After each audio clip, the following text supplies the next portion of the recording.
সরকারি city college চট্টগ্রামের online ক্লাসে স্বাগত। প্রিয় শিক্ষার্থীরা, বৈশ্বিক মহামারী করোনার কারণে সারা বিশ্ব আজ স্তব্ধ।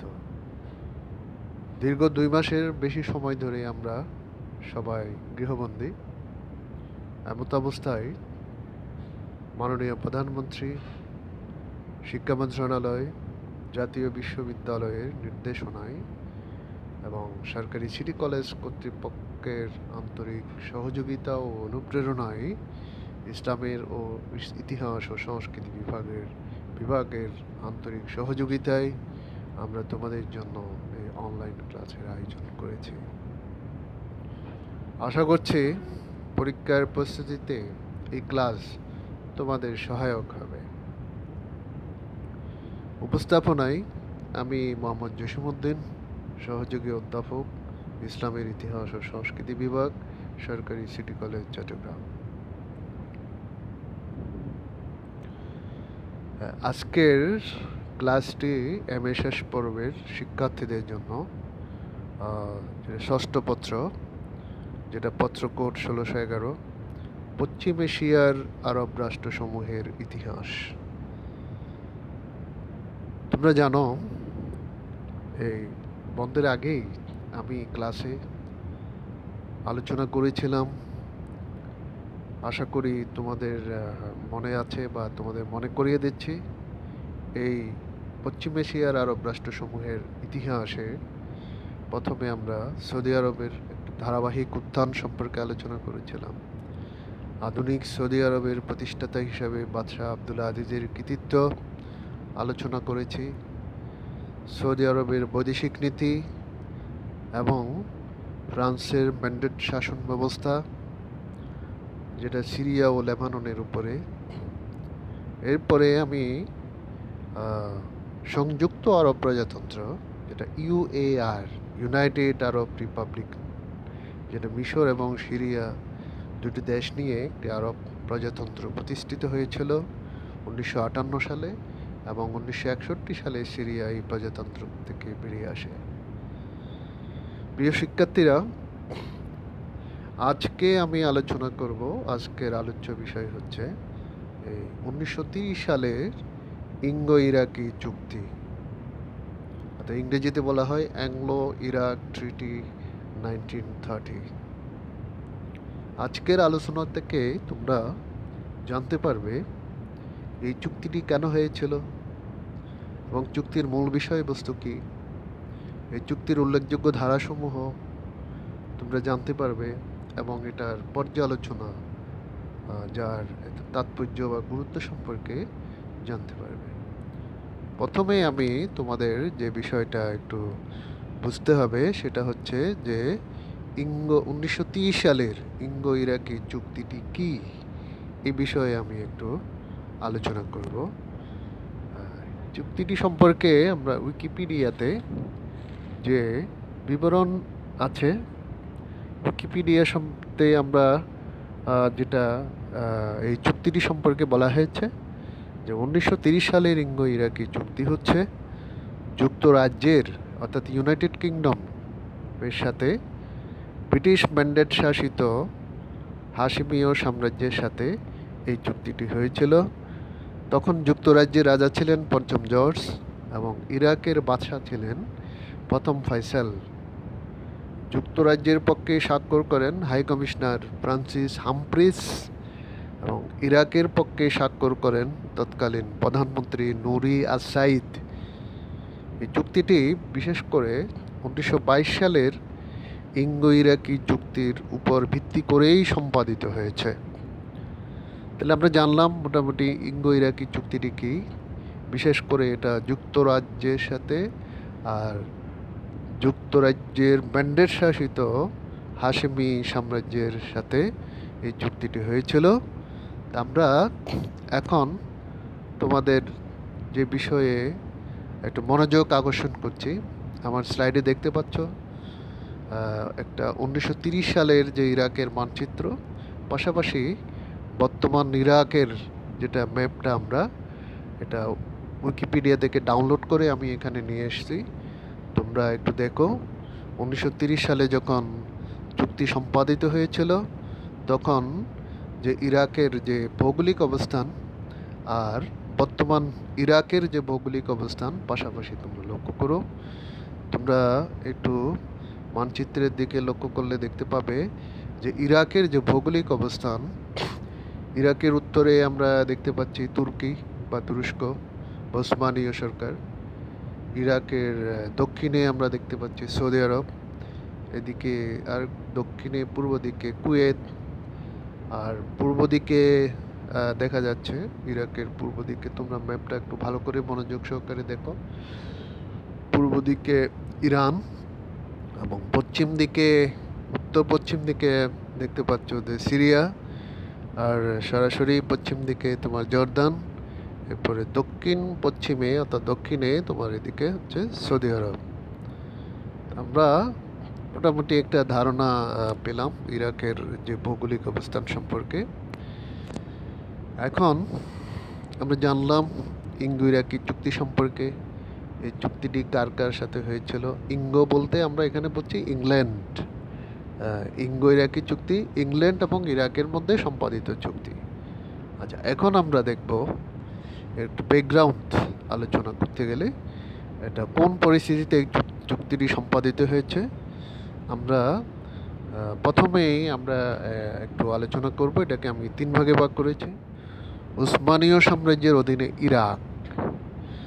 তাহলে উসমানীয় সাম্রাজ্যের অধীনে ইরাক প্রথম বিশ্বযুদ্ধে সংগঠিত হওয়ার পূর্ব পর্যন্ত ইরাক উসমানীয় সাম্রাজ্যের অধীনে ছিল। বিশেষ করে উসমানীয় সাম্রাজ্যের সুলতান প্রথম সেলিম যখন সাফাবি সুলতান শাহ ইসমাইলের বিরুদ্ধে অভিযান পরিচালনা করে ইরাকের কুর্দি এলাকা এবং মসুল এলাকা উসমানীয় সাম্রাজ্যের অধীনে নিয়ে আসেন। এর পরবর্তীতে সুলতান সুলাইমানের সময়ে আমরা দেখি যে ইরাক দক্ষিণ এবং মধ্য ইরাক তুর্কি সাম্রাজ্যের অন্তর্ভুক্ত হয়। এরপরে আমরা তবে উসমানীয় সরকারের পরবর্তীতে দেখতে পাই আমরা প্রথম বিশ্বযুদ্ধের পূর্ববর্তী সময়কাল পর্যন্ত 1914 সালের আগে পর্যন্ত যে উসমানীয় সরকারের কর্তৃত্ব ইরাকের উপরে সুদৃঢ় ভিত্তির উপর প্রতিষ্ঠিত ছিল না। এই হলো আমরা উসমানীয় সাম্রাজ্যের অধীনে ইরাকের অবস্থা বললাম। এখন আমরা জাতীয়তাবাদের বিকাশ এবং প্রথম বিশ্বযুদ্ধ সম্পর্কে একটু আলোচনা করব। জাতীয়তাবাদের বিকাশ সম্পর্কে যদি আমি বলি যে ইরাকে প্রথম থেকে আমরা এখানে লক্ষ্য করি যে তুর্কি বিরোধী একটা মনোভাব ছিল। তুর্কি বিরোধী মনোভাব থেকেই ইরাকে জাতীয়তাবাদের উৎপত্তি হয়। আল ফাতাত এবং আল আহাদ নামক দুটো আরব জাতীয়তাবাদী দলের সদস্যদের মধ্যে বেশ কিছু সংখ্যক ইরাকি ছিল এবং উসমানীয় সেনাবাহিনীতেও বেশ কিছু সংখ্যক ইরাকি উচ্চপদে অধিষ্ঠিত ছিলেন। এদের মধ্যে তাহা আল হাশিমি, ইয়াসিন আল হাশিমি, জাফর আল আসকারি, নুরি আস সাইদ উল্লেখযোগ্য। এরা আরব জাতীয়তাবাদী আন্দোলন এবং পরবর্তীকালে ইরাকের ইতিহাসে গুরুত্বপূর্ণ ভূমিকা পালন করেছিল। কিন্তু আরব জাতীয়তাবাদ নয়, যুদ্ধকালীন বৃহৎ শক্তিবর্গের মধ্যে সম্পাদিত গোপন চুক্তি এবং যুদ্ধের ফলাফলের উপরেই যুদ্ধোত্তর ইরাকের ভবিষ্যৎ নির্ধারিত হয়। যা হোক, আমরা এরপরে যে প্রথম তোমরা জানো 1914 সালে প্রথম বিশ্বযুদ্ধ শুরু হয়। 1914 থেকে 1918 সাল পর্যন্ত প্রথম বিশ্বযুদ্ধ ছিল। 1918 সাল পর্যন্ত প্রথম 18 সালে সমাপ্ত হয়। আমরা এখানে তোমাদের প্রথম বিশ্বযুদ্ধে তোমরা জানো যে এখানে অক্ষশক্তি এবং মিত্রশক্তি, অক্ষশক্তিতে জার্মানির পক্ষে যোগ দিয়েছিল, জার্মানিকে সমর্থন করেছিল উসমানীয় সরকার। এবং আমরা দেখেছি যে উসমানীয় দের কর্তৃত্বে জার্মানি যেহেতু পরাজিত হয়, উসমানীয়রা যেহেতু উসমানীয় সাম্রাজ্যের উপরে, তখন আমরা দেখি যে মিত্রশক্তি বিভিন্ন রকমের চাপ সৃষ্টি করে, এবং যার প্রেক্ষিতে এই যে পরবর্তীতে দেখা যাচ্ছে 1919 সালের ভার্সাই চুক্তি এবং সেভার চুক্তি, এগুলোর মাধ্যমে তুরস্ককে চরমভাবে অপমানিত করা হয়। যা হোক, আমরা এখানে প্রথম বিশ্বযুদ্ধে যে চলাকালীন সময়ে বিশেষ করে আমরা যে 1917 সালের মার্চ মাসে ব্রিটিশ বাহিনী তাদের বাগদাদ অধিকার করে নিয়েছিল, এবং এবং সমগ্র ইরাক পরবর্তীতে আমরা দেখি ব্রিটিশ বাহিনীর অধীনে চলে আসে। এরপর যদিও এখানে এই ব্রিটিশ বাহিনী দ্রুত সফলতা লাভ করেছিল ওই প্রথম বিশ্বযুদ্ধে, এবং 1917 সালের বলছি আমি একটু আগে, মার্চ মাসে বাগদাদ অধিকার করা হয়। এবং এর পরবর্তীতে আমরা দেখেছি যে এখানে ব্রিটিশ সেনাপতি মসুল দখল করতে চাইলে তুর্কি সেনাপতি আলী ইহসান পাশা এর বিরোধিতা করেন, কিন্তু এই বিরোধিতা ফলপ্রসূ হয়নি। এটি চরমপত্রের মাধ্যমে আলী ইহসানকে তার বাহিনী সহ মসুল ত্যাগ করতে বাধ্য করা হয়। এভাবে সমগ্র ইরাক ব্রিটিশ বাহিনীর অধীনে চলে আসে।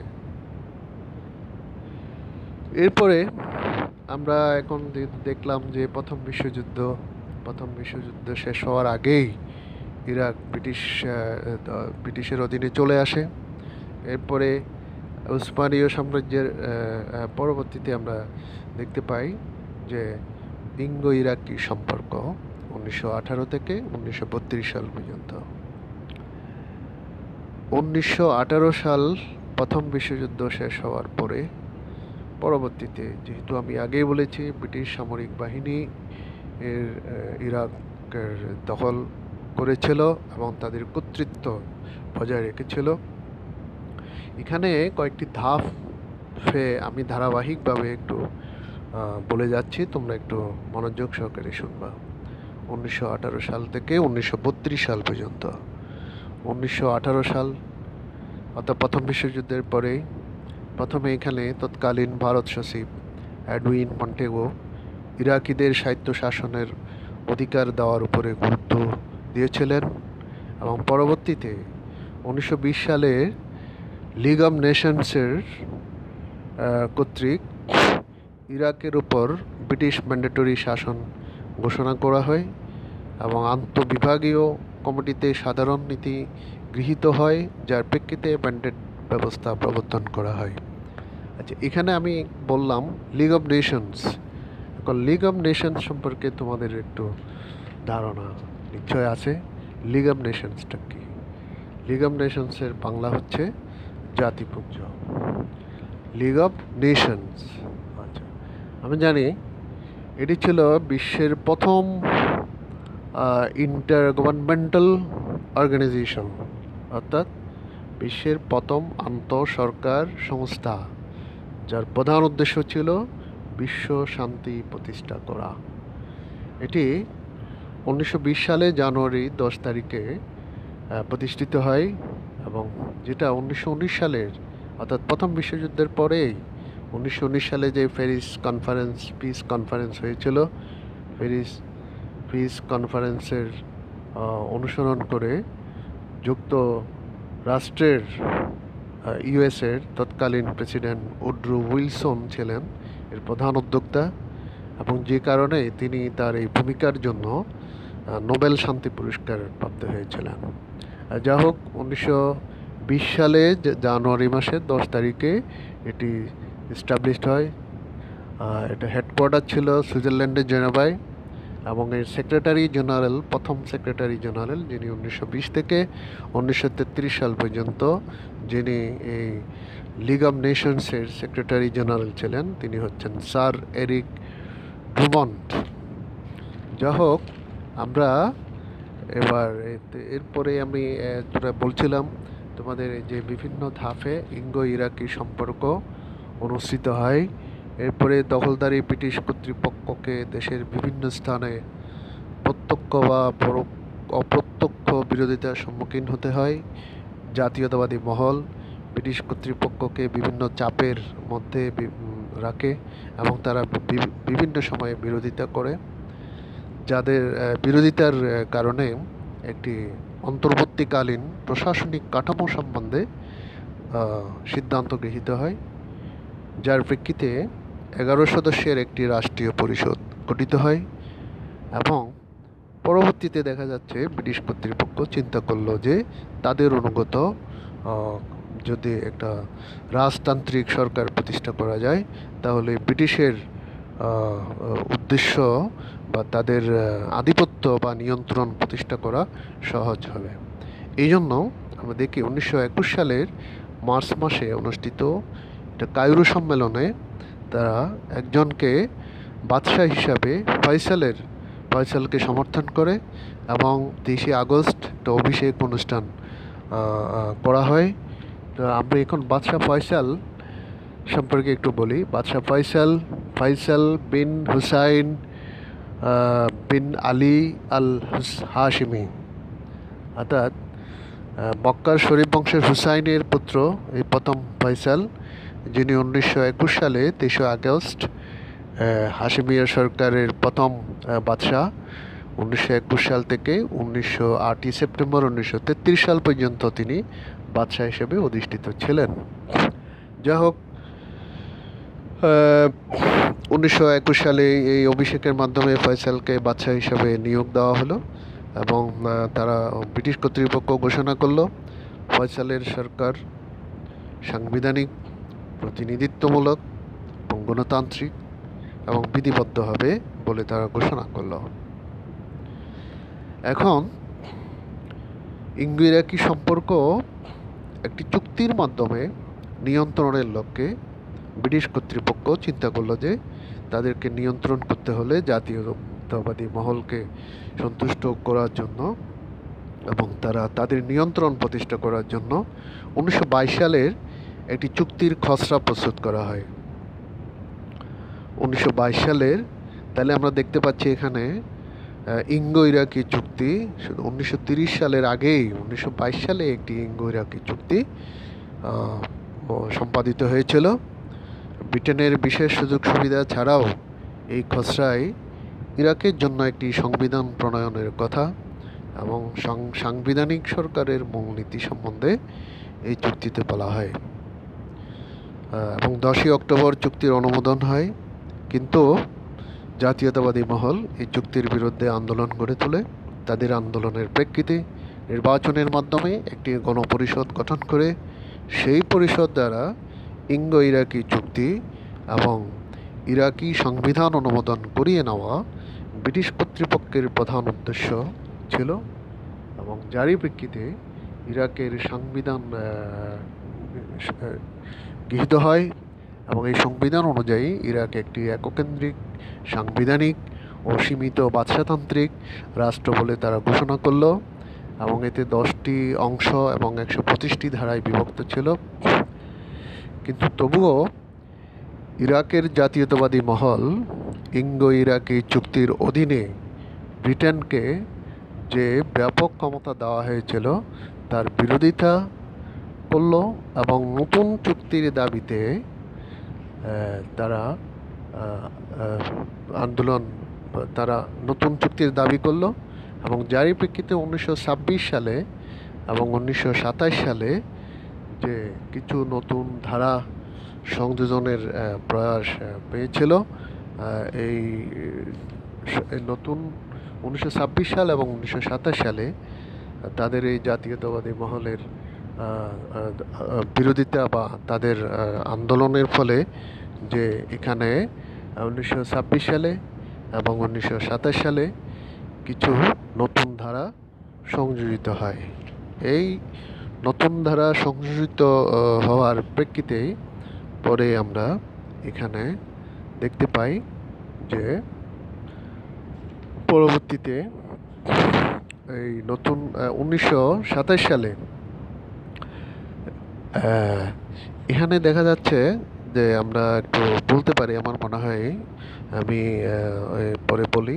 1926 এবং 27 সালে যেহেতু নতুন কিছু ধারা সংযোজনের মাধ্যমে ইরাকিদের হাতে অধিকতর ক্ষমতা দান করবার প্রয়াস লক্ষ্য করা যায়, কিন্তু এতে ব্রিটিশ কর্তৃত্বের কঠোরতার কোনো পরিবর্তন হয়নি এবং জাতীয়তাবাদী নেতৃবৃন্দ আরেকটি চুক্তির জন্য, লিগ অব নেশনসের সদস্যপদের জন্য আন্দোলন চালাতে থাকে। এখানে একটা খেয়াল করবা, এখানে নতুন একটা তাদের আন্দোলনের ধারাবাহিকতায় আমরা দেখতেছি।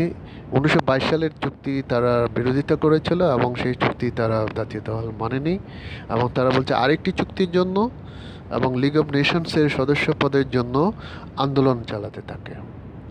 1927 সালে এই আন্দোলনের প্রেক্ষিতে sir Gilbert Clayton high commissioner নিযুক্ত হয়ে আগমন করলে জাতীয়তাবাদী মহল আশান্বিত হয়, কারণ স্যার গিলবার্ট আরবি ভাষায় সুপণ্ডিত এবং আরব বিদ্রোহের সাথে যে আরব জাতীয়তাবাদী মহল জড়িত থাকার যারা জড়িত ছিল তাদের আশা আকাঙ্ক্ষার প্রতি তিনি সহানুভূতিশীল ছিলেন। প্রধানত তারই প্রচেষ্টায় ইরাকের স্বাধীনতার প্রতি শ্রদ্ধাশীল একটি চুক্তির খসড়া প্রস্তুত হয়। তাহলে আমরা দেখি এর পিছনে যে ঘটনাটি সংঘটিত হয়েছিল, যে ধারাবাহিক যে একটা 1930 সালের চুক্তির পিছনে চুক্তি সম্পাদিত হওয়ার পিছনে যে ধারাবাহিক যে একটা বিভিন্ন জাতীয়তাবাদী মহলের বিরোধিতার প্রেক্ষিতে ব্রিটিশ কর্তৃপক্ষ যে সময়ে সময়ে তাদের যে কর্মসূচি বা তারা বিভিন্ন কার্য সম্পাদন করতে থাকে, যারই প্রেক্ষিতে পরবর্তীতে আমরা দেখেছি 1930 সালের এই ইঙ্গো ইরাকি চুক্তি সম্পাদিত হয়েছিল। এরপরে আমরা যাচ্ছি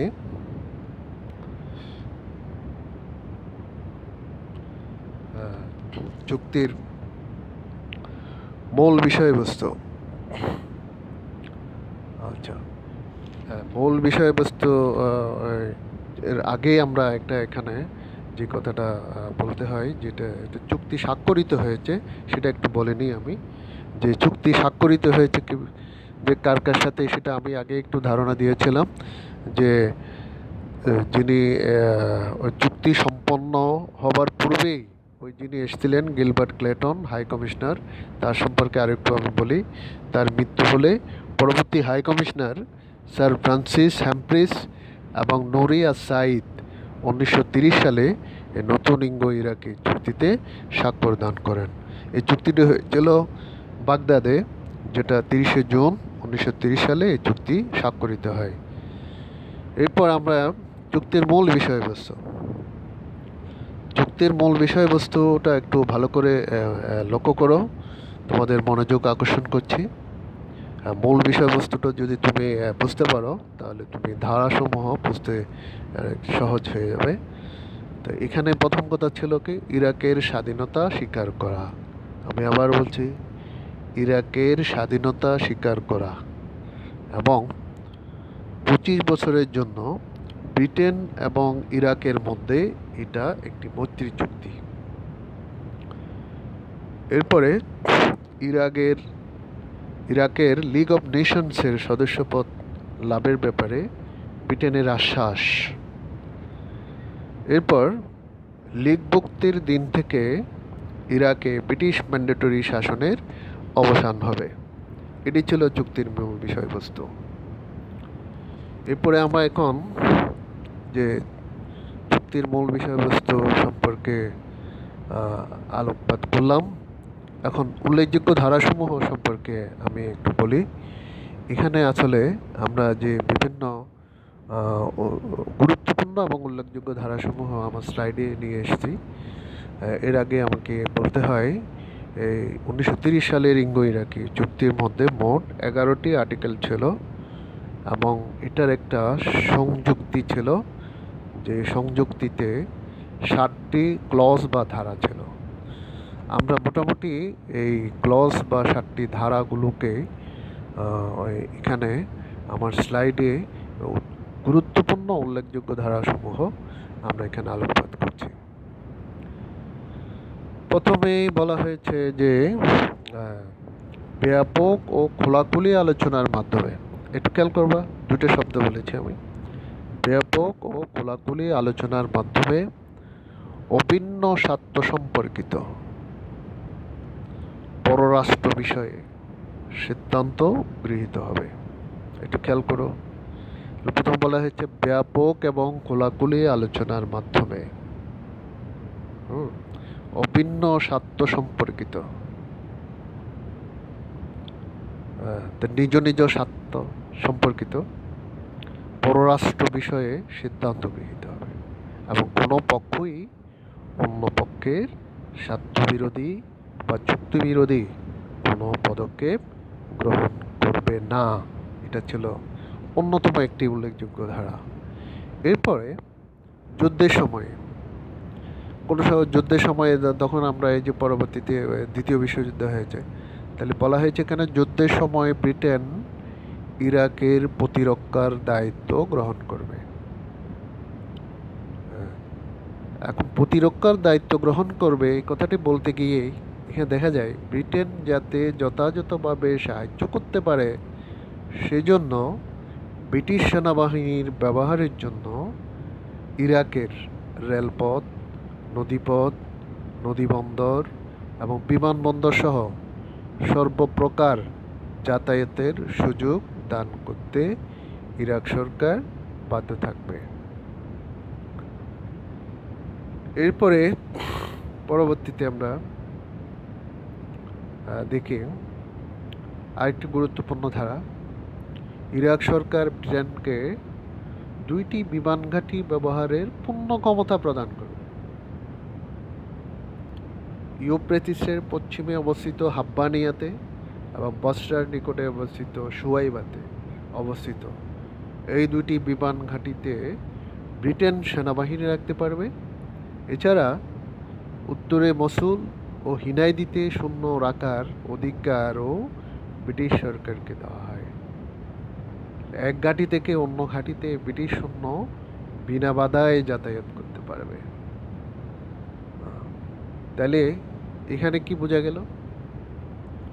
এখানে বোঝা গেল যে ইরাক সরকার ব্রিটেনকে তার এই যে বিমান বাহিনীর পূর্ণ ক্ষমতা প্রদান করতে হবে এবং ব্রিটেন সেনাবাহিনী তার ইচ্ছামতো তারা যাতায়াত করতে পারবে এবং এক ঘাঁটি থেকে অন্য ঘাঁটিতে ব্রিটিশ সৈন্য বিনা বাধায় যাতায়াত করতে পারবে। এতে তাহলে কি বোঝা গেল?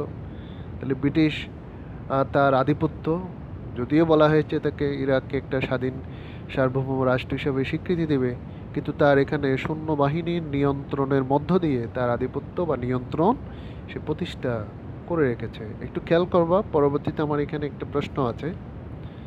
এরপরে আমরা দেখি ইরাকে অবস্থানরত ব্রিটিশ সৈন্যবাহিনীর সদস্যরা ইরাকি প্রশাসনের আওতামুক্ত থাকবে। তাদেরকে ইরাক প্রশাসন তাদেরকে কন্ট্রোল করতে পারবে না, তো ইরাকি প্রশাসনের আওতামুক্ত থাকবে এবং তাদের কোনো প্রকারের কর আরোপ করা চলবে না, তাদের ট্যাক্স ফ্রি করে দেওয়া হয়েছে। এরপরে পরবর্তীতে আমরা আরও একটা গুরুত্বপূর্ণ ধারা সম্পর্কে বলছি। যদি ইরাক বিদেশি প্রশিক্ষক দ্বারা সেনাবাহিনীর প্রশিক্ষণ দেওয়ার সিদ্ধান্ত গ্রহণ করে বা ইরাকি অফিসারদেরকে প্রশিক্ষণের জন্য বিদেশ পাঠাতে চায় বা বিদেশ হতে অস্ত্রশস্ত্র ক্রয় করতে চায়, তবে কেবলমাত্র ব্রিটেন হতেই এই ধরনের সাহায্য গ্রহণ বা অস্ত্র ক্রয় করতে হবে। তাহলে এক্ষেত্রে তারা পুরো নিয়ন্ত্রণের মধ্যে রেখে দিয়েছে ইরাককে এবং ব্রিটিশ সেনাবাহিনীতে ব্যবহৃত হয় না এমন কোনো অস্ত্র ইরাক তার বাহিনীর জন্য কোনো দেশ থেকে বা ক্রয় করতে পারবে না।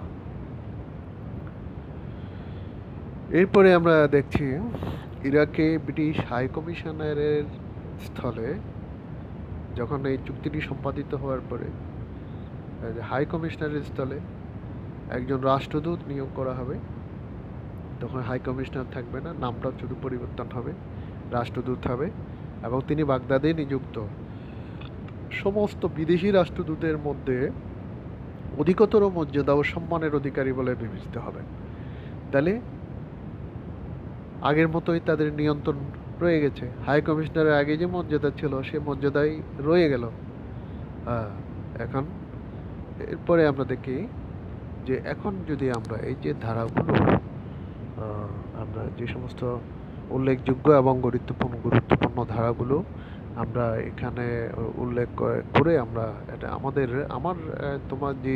তোমাদের মনে নিশ্চয় একটা প্রশ্ন তৈরি হয়েছে যে বলা হয়েছে যে 1930 সালের এই চুক্তিতে ইরাককে স্বাধীনতা দেওয়া হবে, স্বাধীন করে দেওয়া হবে, ম্যান্ডেটরি শাসনের অবসান করা হবে। এই যে মূল বিষয়বস্তুর মধ্যে যেগুলো উল্লেখ করা হয়েছে সেগুলো যদি আমরা একটু পর্যালোচনা করব এবার। পর্যালোচনা করে আমরা এখানে একটা বিষয়ে আমাদের একটা প্রশ্ন দেখে যাবে, সেটা হলো কি আসলে কি এই চুক্তির মাধ্যমে ব্রিটিশ বা ব্রিটেন ইরাককে পূর্ণ স্বাধীনতা দিয়েছিল, সে বিষয়ে আমি এখানে আলোকপাত করব। এরপরে প্রথমে আমরা একটা পর্যালোচনা করি যে এই যে ধারাগুলো যদি আমরা প্রত্যেকটা ধারাগুলো যদি আমরা একটু বিশ্লেষণ করি বা একটু দেখি, তাহলে এখানে বোঝা যায় যদিও যা হোক পূর্ণ স্বাধীনতা না দিলেও তবে আমরা একটা দেখতেছি 1930 সালের এটা ইরাকের জন্য এই ইরাকি চুক্তি একটি অত্যন্ত গুরুত্বপূর্ণ একটি দলিল। দ্বিতীয়ত আমরা এরপরে যদি দখলদার বৈদেশিক শক্তির সমস্ত স্বার্থ বজায় রাখার নামে তাহলে এখানে যেটা আমরা দেখতেছি স্বাধীনতা প্রদান করে নামে মাত্র স্বাধীনতা প্রদান করে জাতীয়তাবাদী মহলকে সন্তুষ্ট রাখার যে সাম্রাজ্যবাদী নীতি মধ্যপ্রাচ্যের বিভিন্ন দেশে আমরা দেখেছি পরবর্তীকালে গ্রহণ করা হয়েছিল। এর আগে ব্রিটিশ মিশরের সাথে এরপরে 1930 সালের পরে ব্রিটিশ মিশরের সাথে একটা চুক্তি হয়েছিল যেটা ইঙ্গো মিশরীয় চুক্তি।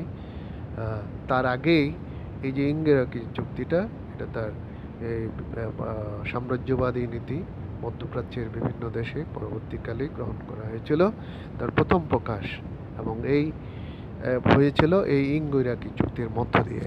এরপরে আমরা বলতে পারি যে জাতীয়তাবাদী মহল থেকে এই চুক্তির তীব্র সমালোচনা করা হয়, তারা এটা মেনে নেয়নি এবং এই একতরফা চুক্তি যে ইরাকের সার্বভৌমত্ব এবং আত্মসম্মানবোধের উপর আঘাত স্বরূপ তা সবাই উপলব্ধি করতে পেরেছিল।